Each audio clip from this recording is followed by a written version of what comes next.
In a quiet gathering illuminated by soft candlelight, Al-Mufaddal turns to his master, Imam Jafar al-Sadiq, asking a question that has troubled hearts for generations. Why do believers suffer illnesses, hardships, and afflictions just as disbelievers do? The Imam begins to unveil a hidden reality of the human heart, explaining that many trials begin not from fate alone but from suspicion, gossip, and the corruption of relationships between believers.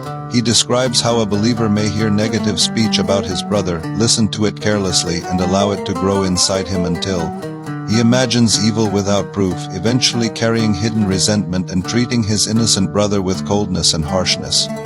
The Imam begins to unveil a hidden reality of the human heart, explaining that many trials begin not from fate alone but from suspicion, gossip, and the corruption of relationships between believers. He describes how a believer may hear negative speech about his brother, listen to it carelessly, and allow it to grow inside him until he imagines evil without proof, eventually carrying hidden resentment and treating his innocent brother with coldness and harshness. Meanwhile, the accused believer remains unaware, continuing to visit and love his friend sincerely while being wronged behind his back. The narration shows how whispers spread from gatherings to roads and homes, turning assumptions into public rumors until the innocent believer finally hears what is being said about him and turns to Allah in grief, saying, "O Allah, you know I never said this and I entrust my affair to you." Imam al-Sadiq explains that Allah, being just and wise, allows afflictions to descend upon the one who wrongfully entertains suspicion not as pure punishment but as purification, cleansing the filth of unjust thoughts, malice, and hidden sins from the believer's heart.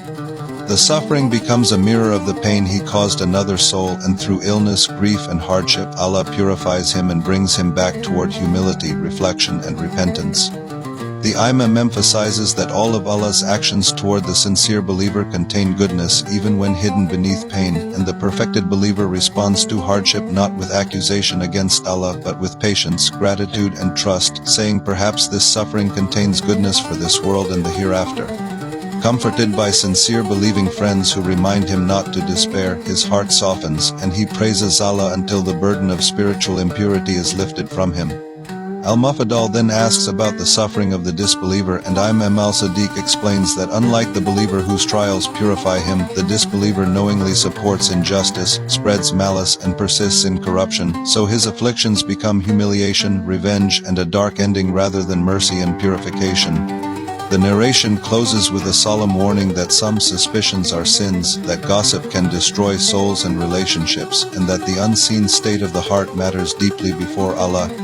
The audience is left reflecting on their own lives, asking themselves whom they may have judged unfairly, what rumors they may have helped spread, and whether their hearts are filled with sincerity, forgiveness, and trust in Allah or poisoned by assumptions and resentment, while the final message echoes softly, Allah is just and wise. And every hardship carries a hidden reason known fully only to Him. And this door is closed. Peace.